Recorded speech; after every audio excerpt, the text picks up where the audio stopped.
Mais do que a questão de gênero, que ela importa, ela é muito importante para essa discussão de hoje, eu acho que a casa da Malala é a educação. Nunca conversei com a Malala, né? Mas um dia, quem sabe, não é mesmo? Se no país dela fosse o inverso, se os irmãos dela não pudessem estudar e as mulheres pudessem estudar, ela ainda assim iria com essa causa adiante pelos irmãos dela, porque todas as pessoas elas têm o direito à educação. Sabe o que eu acho lindo no legado da Malala? O que mais me fascina, as palavras que eu citaria no começo, nosso esquenta, que eu perguntei, teriam duas, que é empatia. Eu gosto muito dessa palavra, mais do que a palavra tolerância. E coragem. Então vem outra pergunta. Quando a gente identifica a nossa causa, ela é pro bem de quem? Ela é voltada para quem? E quantas pessoas podem ser prejudicadas quando a gente identifica a nossa causa? Mas tem uma coisa muito interessante quando a gente é convocado à tolerância, porque a tolerância é uma palavra que está ali num limite, numa linha tênue com a questão da indiferença, por incrível que pareça.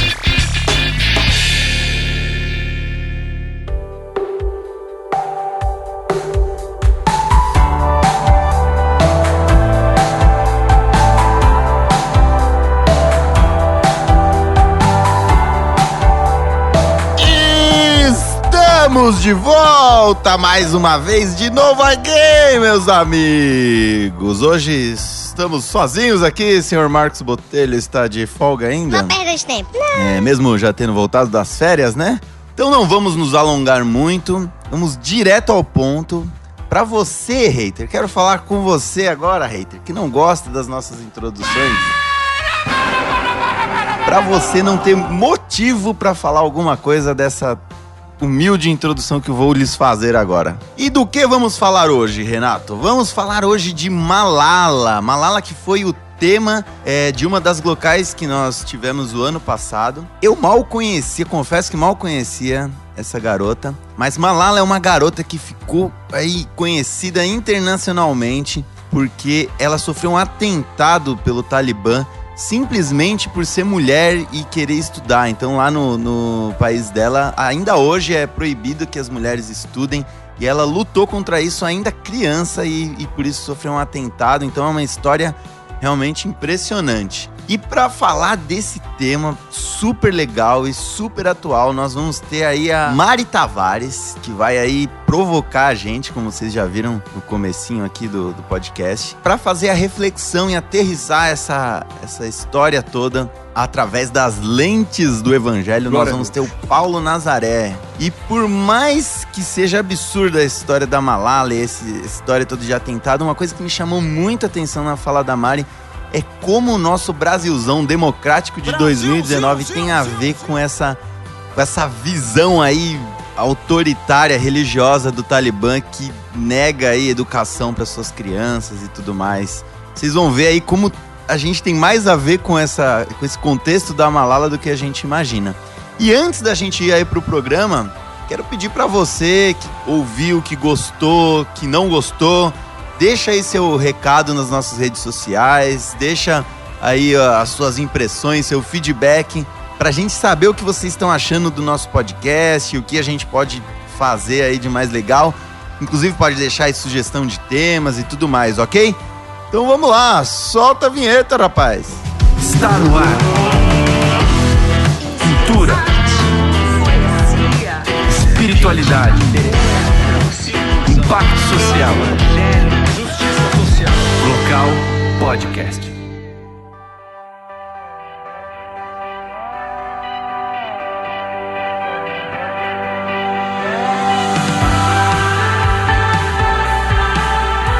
A primeira coisa que eu penso quando eu penso na Malala é qual é a minha causa? O que me move a ponto de eu levar um tiro de repente, assim, por causa daquilo? O que é a minha razão de viver, a minha existência, assim, eu vou lutar por isso até o fim dos meus dias. Eu acho que essa pergunta, ela passa pouco, em geral, na mente das pessoas. E quando ela passa, é tão difícil, porque são tantas as coisas que nos impedem de chegar nessa causa de repente, resolver, né? Porque o mundo tá tão cheio de problemas. que a gente desanima e pensa, vou seguir a minha vida porque não tem nada a ver com isso, quando na verdade a gente tem tudo a ver com isso, né? Qual é a minha causa? Qual é a sua causa? Você já descobriu o que te move?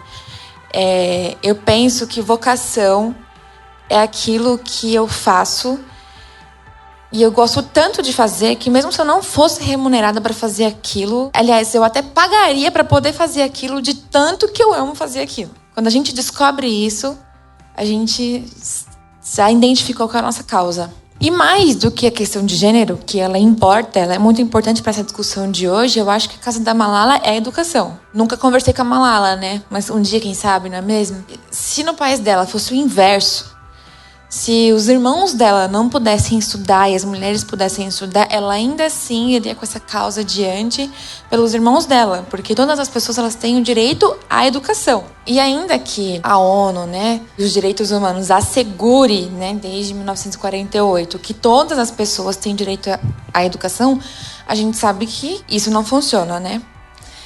E aí, realmente a minha fala hoje tem um tom de provocação, porque quando o Talibã decide simplesmente as meninas elas não podem mais estudar, eles também têm uma causa. É lógico, é diferente do nosso contexto, evidentemente, porque lá tem toda uma imbricação de política, de religião. É mais do que uma motivação social, tem uma motivação religiosa para que haja uma dominação, né, de uma determinada tribo sobre as demais. Mas eles também têm uma causa e eles fazem aquilo convictos de que aquilo é o melhor para o país deles. Então vem outra pergunta. Quando a gente identifica a nossa causa, ela é pro bem de quem? Ela é voltada para quem? E quantas pessoas podem ser prejudicadas quando a gente identifica a nossa causa? Porque é muito fácil também a gente julgar, né? O Talibã falar, eles estão matando um monte de gente, eles fazem isso, eles fazem aquilo. Mas o nosso Estado também não sai matando um monte de gente, negando educação para um monte de gente. E a gente fica inerte.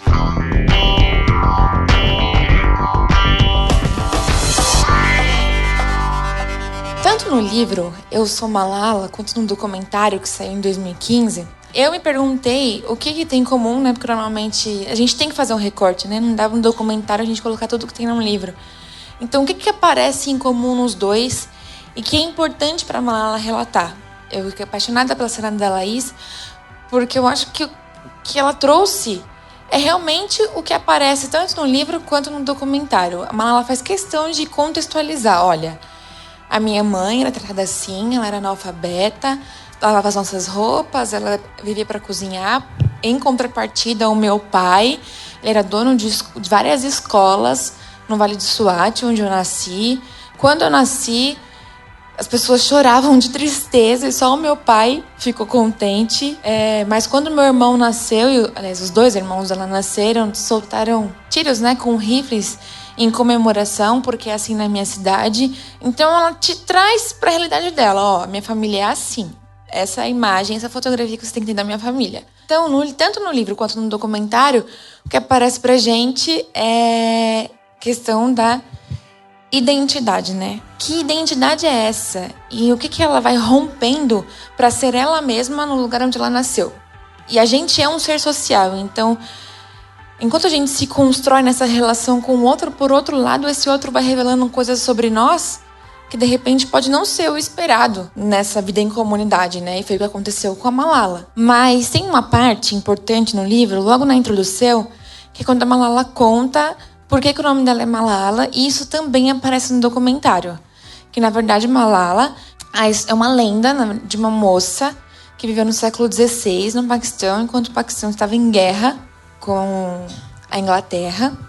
Durante a batalha, uma mulher, a Malala, não a nossa Malala do século XX, mas a Malala do século XVI, ela subiu no monte mais alto, diz a lenda, e ela gritou para todos os soldados de que era melhor passar um único dia como um leão do que a vida inteira como escravo.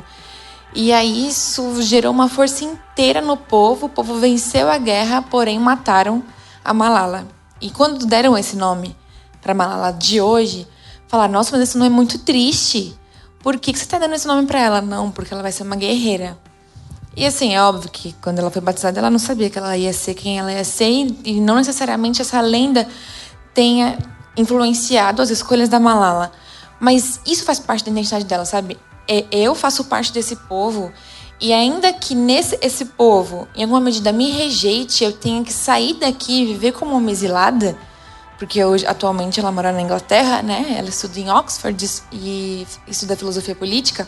Ainda que eu não possa estar com o meu povo, eu faço parte desse povo, eu sou islã.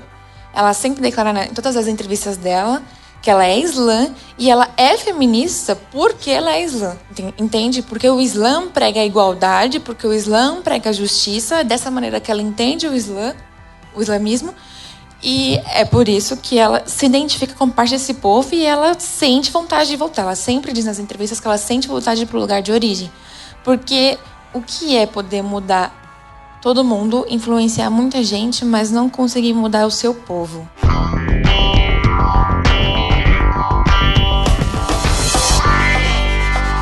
Uma coisa que eu gosto de destacar, que eu penso na história da Malala, é por que quando ela sofreu o atentado, esse atentado foi enquanto ela estava com mais várias meninas indo para a escola, no que seria pra gente uma perua escolar, né?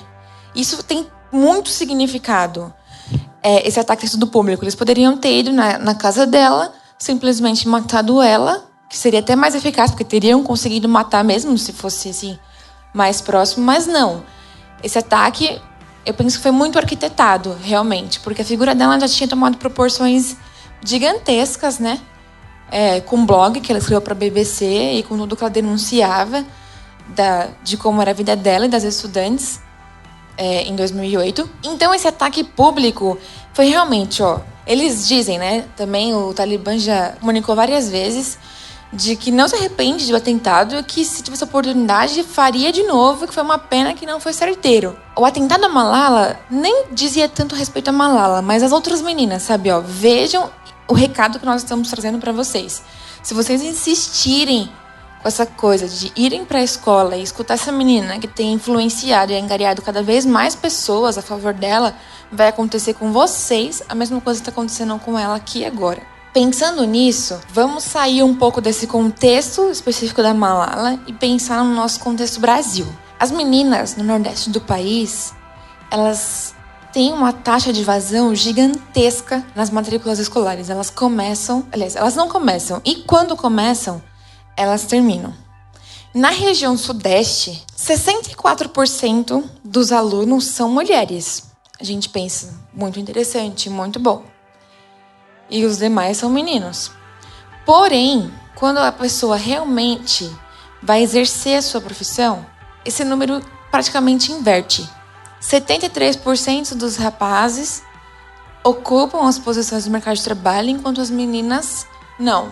Então a pergunta que fica é, se são as meninas que estão mais na escola, por que são os rapazes que ocupam os lugares e a questão dos melhores lugares, os lugares melhores remunerados no mercado de trabalho? Uma vez, durante 2 anos, na verdade, eu fui voluntária no Instituto Papel de Menino, que é uma ONG que faz trabalhos na Fundação Casa, né? Essa Fundação Casa, a gente tem uma imagem, meninos, mas tem a Fundação Casa de meninas também.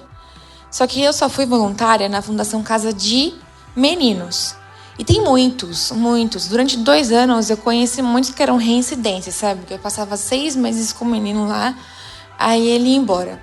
2 meses depois estava de volta. O que você está fazendo aqui? Sabe como é, senhora? Era só essa a resposta. E aí um dia eu perguntei, né, pra minha coordenadora, por que você não faz trabalho na Fundação Casa para Meninas, né? Eu queria um dia ir lá, e ela disse, Mari, a Fundação Casa para Meninas é bem mais vazia do que aqui, então acho que aqui o trabalho é mais eficaz porque eu atendo mais gente. Aí saí feliz. Glória a Deus, né?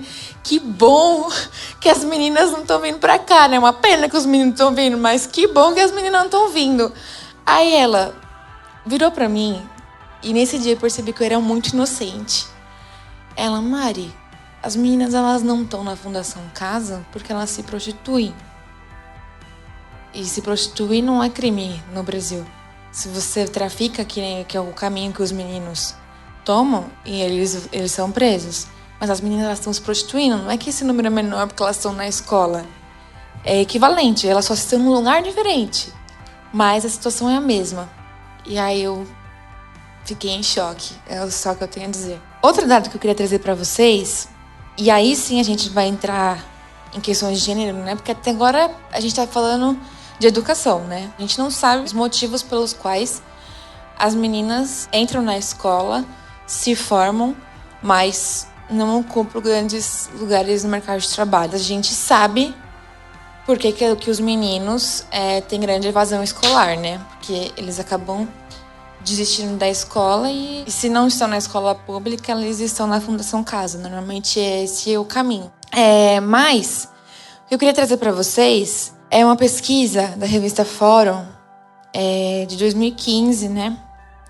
Que fala sobre a educação das mulheres e sobre violência. E aí fala, na representação política, isso deve ter mudado um pouco, não, que já tem 3 anos a pesquisa, mas apenas 10,5% dos cargos públicos são ocupados por mulheres.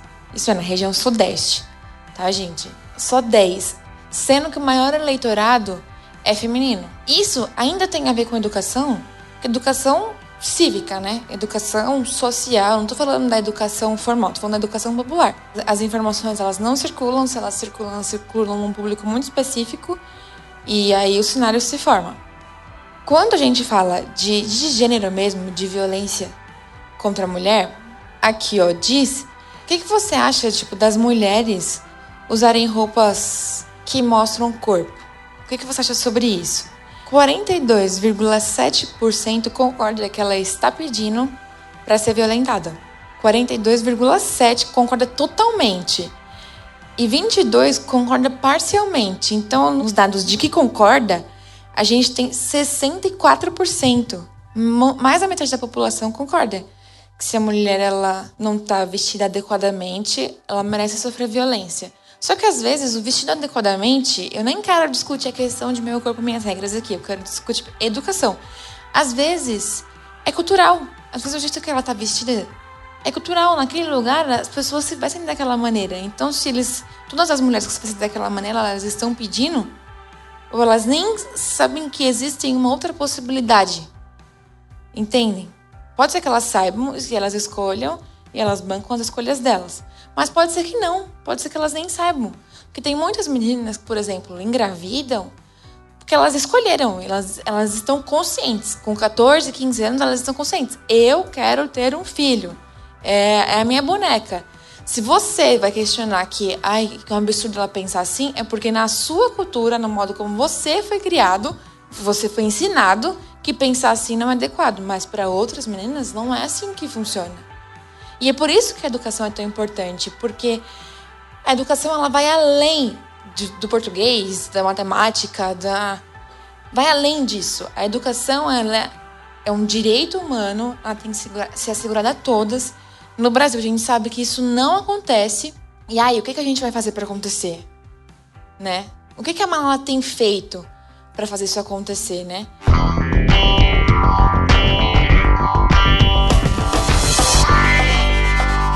Em 1994 foi o último documento que foi elaborado no Brasil na Conferência contra a Violência contra a Mulher. É muito contra, gente. Vocês entenderam o que eu falei, né? Foi o último documento formalmente criado no direito das mulheres no Brasil. E muitas mulheres nem têm acesso a esse documento e a Lei Maria da Penha ela foi escrita a partir desse documento. E ter acesso a esse documento faz parte da educação. Por que as mulheres, elas, na maioria das vezes, nem sabem que esse documento existe, não leram na escola?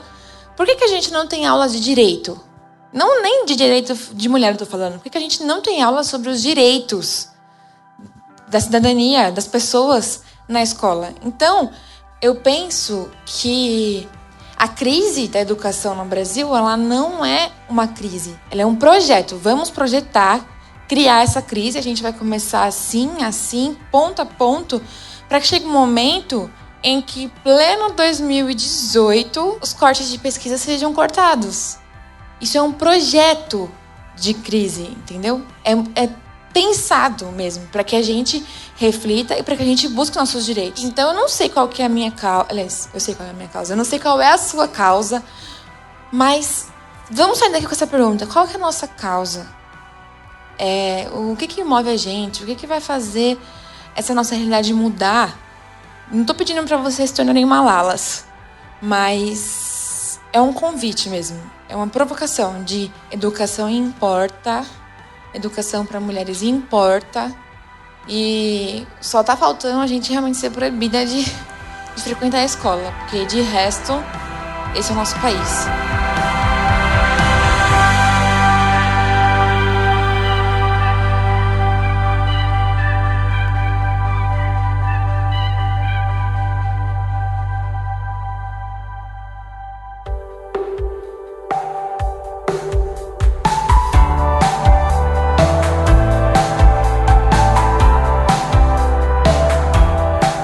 Essa pergunta é uma pergunta muito importante, né? Qual é a minha causa? Acho que uma das maneiras da gente descobrir qual é a nossa causa passa por se sujar no bom sentido, sabe? Se lamear com causas, ir lá, botar a mão na massa e tal. E a gente aqui na Glocal, a gente tem tido esse privilégio de ter contato, de tomar conhecimento de algumas causas, ONGs, projetos visando o bem comum na nossa cidade. Então ninguém aqui pode, mas não estou sabendo de nada, como é que... Eu quero saber qual é a minha causa, mas não sei como começar, por onde começar. Você precisa se envolver, procurar causas, e aí, a hora que você achar, você vai voltar para casa no final do dia sujo, cansado, mas vai dizer, cara, eu amo isso, e eu dou a minha vida por essa causa, seja ela qual for. Então fica uma sugestão.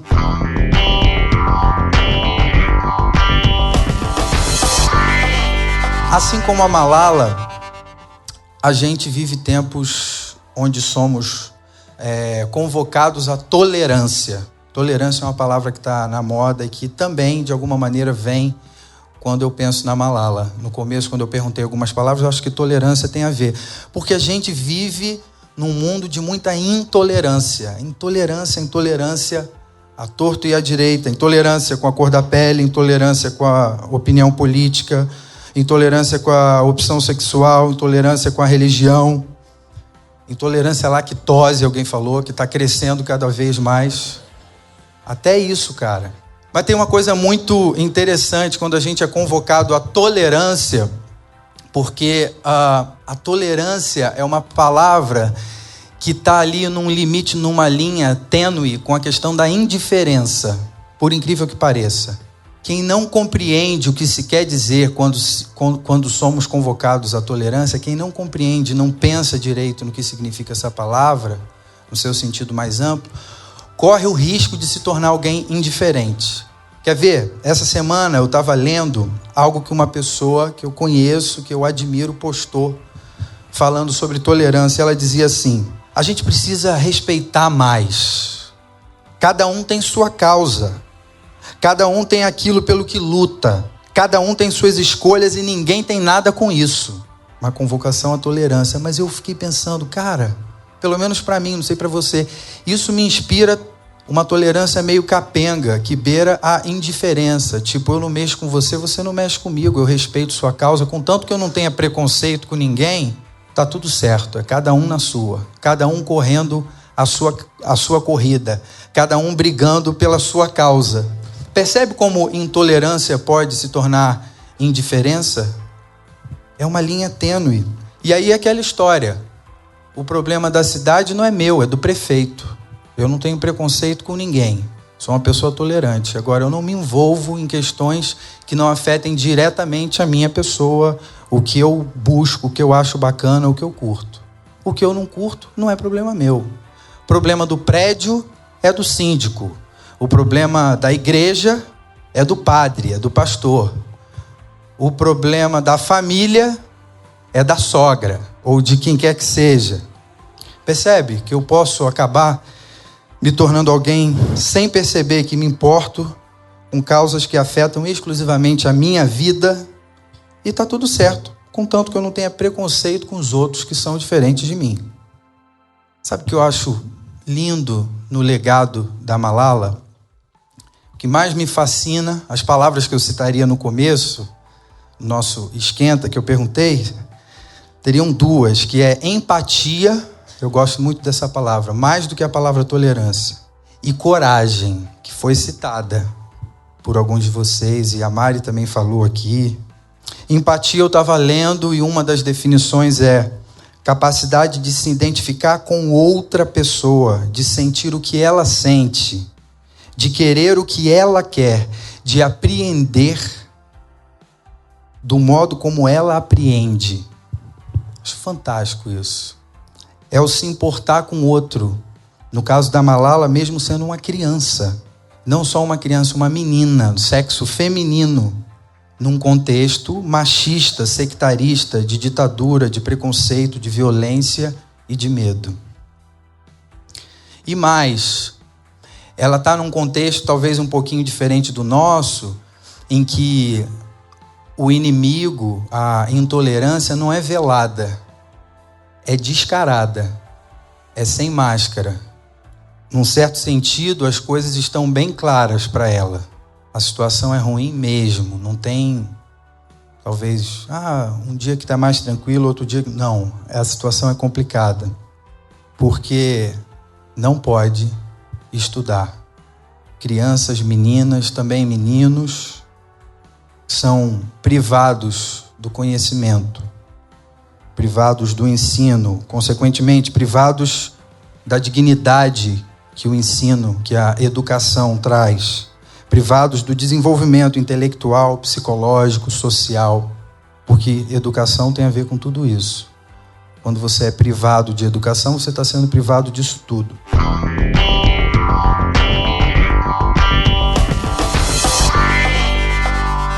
Só que aí alguém diz assim, o que está ruim ainda pode piorar. No caso, o Talibã. A menina está no ônibus, indo ou voltando da escola. Entram dois caras, se eu não me engano, dentro do ônibus. Perguntam, quem é Malala aí? Os amigos não falam, porque os caras estavam armados, mas eles olham para ela. Aí dá ruim. Os caras têm uma ideia de quem deve ser e manda tiro. Não só ela, mas outras amigas também tomam tiro. E esse acontecimento, gente, é um acontecimento crucial.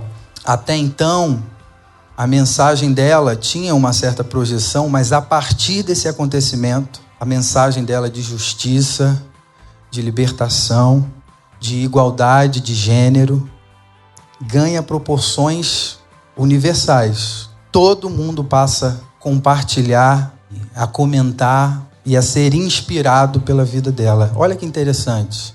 Uma situação tão terrível, tão obscura, é um divisor de águas na missão da Malala.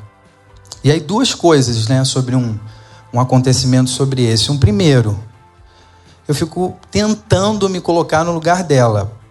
Para mim, entram dois caras dentro do ônibus com uma escopeta, perguntando, quem é? Paulo. E aí o cara dá o tiro, acabou, esquece.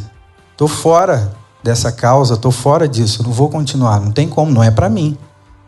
Mas não é isso que acontece. Um segundo ponto sobre esse acontecimento é que, acho que a própria Malala fala isso, eles achavam que eles iam me calar. Só que, na verdade, o negócio ganhou proporções que eu nunca imaginei. E a minha voz, o meu legado ecoa por todo mundo. A mensagem de transformação dela a partir desse momento de violência, de traição, de intransigência, intolerância, a mensagem dela é amplificada. É incrível pensar sobre isso. Estava conversando com o Gustavo ali, que se tem alguém que poderia agora se tornar indiferente, com excelente justificativa, ou ser considerada frágil demais para questões como essas, é a Malala. Uma criança, uma menina, que sofreu um atentado e quase morreu. Só não morreu porque foi levada para Inglaterra, se eu não me engano, onde ela foi cuidada e, assim, por milagre realmente não ficou com sequelas maiores. Mas é fato, como a Mariana citou aqui, que o sistema, através dessa ação dos talibãs, ele deixa bem claro, você, Malala, e as suas coleguinhas, não têm condições de mudar nada. Nós vamos matar vocês se vocês continuarem. Aí, a gente estava lembrando de um texto da Bíblia que diz o seguinte, lá em 2 Coríntios 12, 9. Diferentemente da voz do Talibã dizendo, esquece, não tem condições, vocês não podem seguir adiante, a gente vai matar vocês. Vocês não têm força para isso. Tem uma voz que diz, minha graça é suficiente para você, pois o meu poder se aperfeiçoa na fraqueza. Porque a loucura de Deus é mais sábia do que a loucura dos homens, e a fraqueza de Deus é mais forte do que os homens. Deus escolheu as coisas loucas desse mundo para confundir as sábias, e Deus escolheu as coisas fracas deste mundo para confundir as fortes.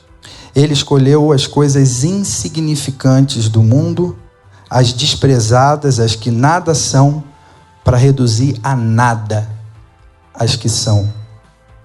Eu acho muito louco isso. A solução para a intolerância, a solução para o medo, a solução para a violência, a solução para a injustiça, ela vem de onde menos se espera.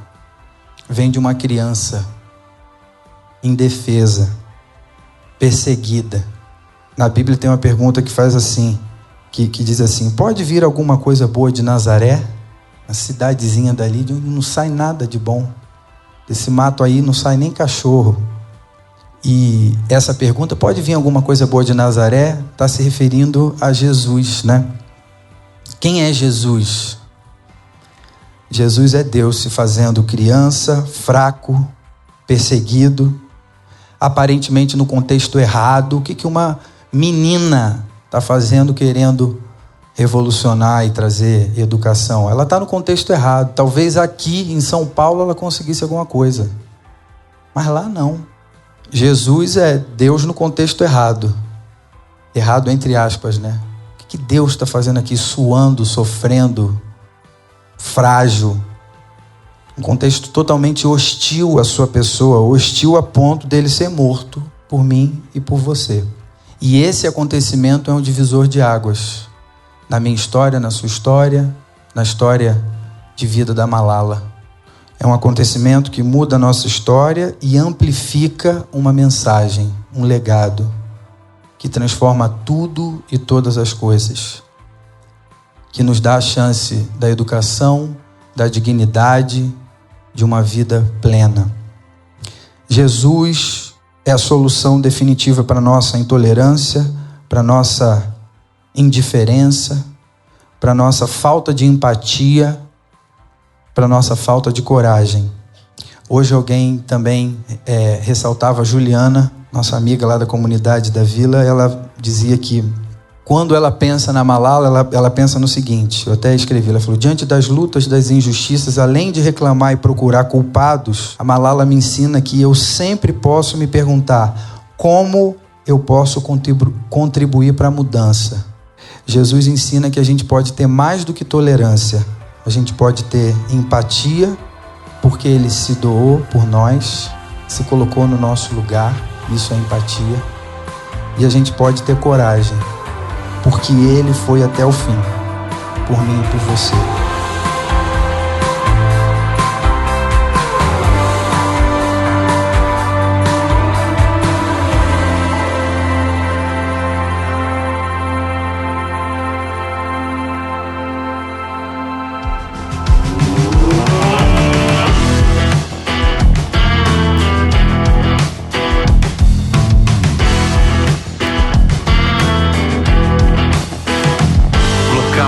Podcast.